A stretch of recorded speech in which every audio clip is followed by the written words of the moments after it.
Spartan helmets. So yes, you heard it here first, folks. If you have an AR-15 with a Punisher skull or a Spartan logo on it, you are a militant, violent extremist, according to the government, or at least potentially. It seems like if you happen to step away from the internet for more than a couple days, a lot of things seem to fly right by you, and it could be very easily missed. I took a little break from YouTube, didn't upload a video for about a week, and I'm back, and I wanted to talk about some of the things that I saw on the internet that I thought were interesting that we could cover. Now, a lot of you are probably asking, well, what's going on with the assault weapon bans and the various laws that are attempting to be passed in the House and the Senate? Well, my recommendation is stay up to date with real news broadcasters that can upload videos on a daily basis. People like commentators like Guns and Gadgets. I think that's a great resource. Stuff is just happening so quickly that on this channel, I simply do not have the time to upload a video every single day, giving you the most minor updates about what's going on. Other creators do have that time, and that's awesome. If you live in one of those battleground states, I highly recommend you contact your reps. Even if you live in the state of California, there's a lot of easy ways to just fill out a form message to let people know that you are unhappy with the way things are going. Now, one of the things that I wanted to talk about was very interesting. You might have seen a video by Mike Glover talking about how he was labeled as a militant violent extremist, and he was a little surprised that even after cooperating with the FBI and turning in some of his members of his organization, he and his group was directly associated as militant violent extremists. Now, Mike is not a dumb guy, but it is surprising to me to see him so surprised that a government that has time and time again targeted its citizens, people that they are supposed to protect, has shown that the government does not care about you, will chew you up, spit you out, and only cares about you when you are useful to them. Now that Mike is no longer in the CIA, whatever it is that he claimed to have done, whatever it is that he has done in his life, he is no longer useful to them. Maybe now he will realize that the government is not on his side necessarily, and that fighting against tyranny does actually include fighting against the government that you used to work for. Now, in this leaked document talking about militant violent extremists and the images that are associated with them, things like this could potentially be considered militant violent extremism imagery. Are you threatening me? Now, in this house, we believe in teepee for my bunghole. In addition to the Gadsden flag, the Betsy Ross flag, just anything relating to the American Revolutionary War, being an anarcho-capitalist, simply being libertarian or on the anarcho-capitalist spectrum of ideal government in your mind, that makes you a potential militia violent extremist. Involvement with the Boogaloo movement, the Molon Labe. Yes, if you believe that the melon labias should not be bothered, you are potentially a militant violent extremist. Punisher skulls, resistor symbols, and the warrior culture themes such as Spartan helmets. So yes, you heard it here first, folks. If you have an AR-15 with a Punisher skull or a Spartan logo on it, you are a militant, violent extremist, according to the government, or at least potentially. You hold ideals that would be threatening to the government. That was the first thing I wanted to talk about. The second thing, while we're going to have a little palate cleanser between ridiculous things that we saw on the internet, the Firearms Policy Coalition has an interesting website that shows all of the court cases that they are either writing briefs for, participating in, or directly filing. And I thought this was very interesting.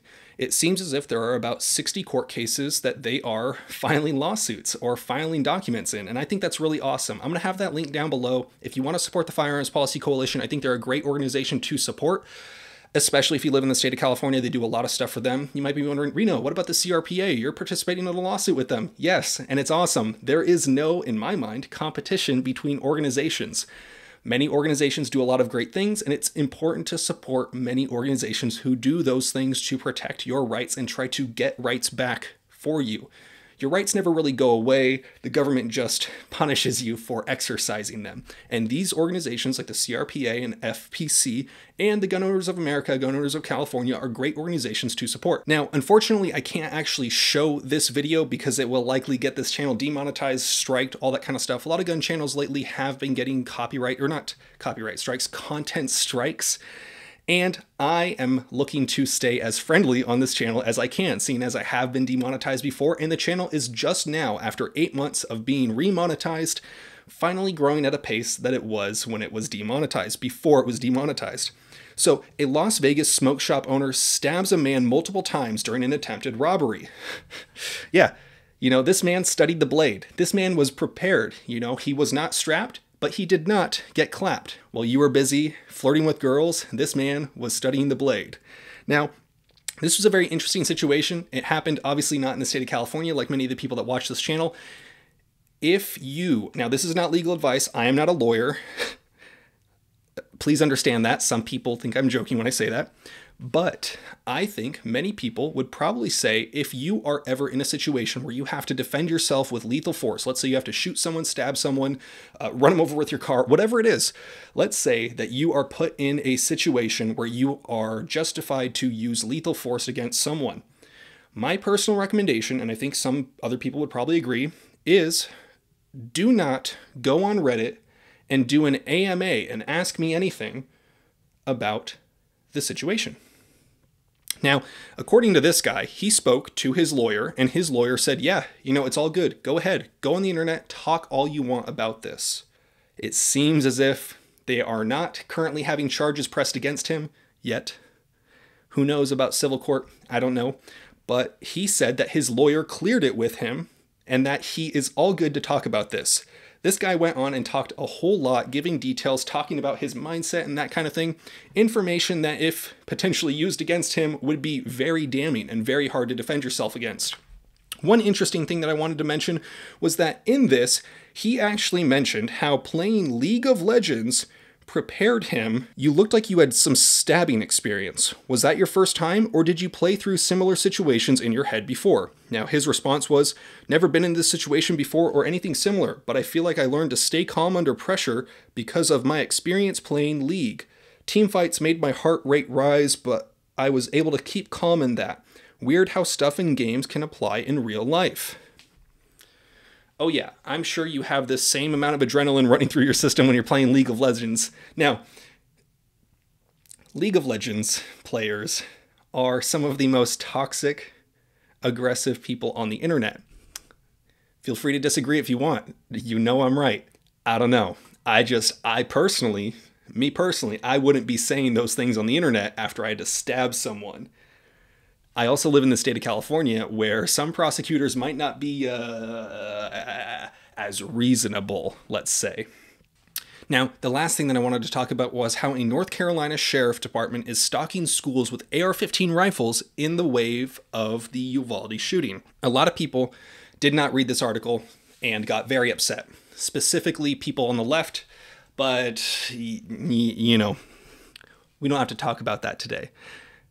People were very upset because they didn't read the article. They didn't read what actually was in it. And this is an interesting situation. Now, what is actually happening? Well, the sheriff's department is supplying firearms if the school provides safes and adequate security for them to be stored on site for the school resource officer or any police officer that might be responding to an active shooter situation. Which is interesting. Hey, we realize that we haven't militarized the police enough, and we need to make sure that they are more militarized so that they can hopefully actually do something. I'm being a little unfair in my presentation of that. Now, look, obviously I think that hardening of the schools, protecting people, is probably a better idea than trying to completely just not prepare for any sort of crazy situation. I would like to see better police response times. I would like to see better police support for situations like this. But most importantly, what really matters is the training that they get. This situation seems as if these school resource officers are going to get more training to respond to situations like the situation that they are obviously preparing for. I'm trying not to use too many words to get flagged by the YouTube algorithm too hard. But it's very interesting to see them try to gear up. Now, a lot of people were very upset saying, oh, the kids are just going to have free access. They're acting as if the kids are just going to be able to wander in, grab an AR-15, and then go do shit with it. No, the guns are going to be securely stored. The guns are going to be there to be used by these school resources officers. Would it be maybe a good idea to give the teachers proper training to have access to that so that they could use it if needed? Maybe, you never really can say what is going to be effective in any given moment. However, having more preparedness is usually better than having less preparedness. So just something to think about. Let me know what you guys think about these stories. Are you a militant violent extremist because you like the flag behind me? Would you be interested in having your schools where your kids go be more heavily armed or have more resources for the teachers or the police officers to protect your kids?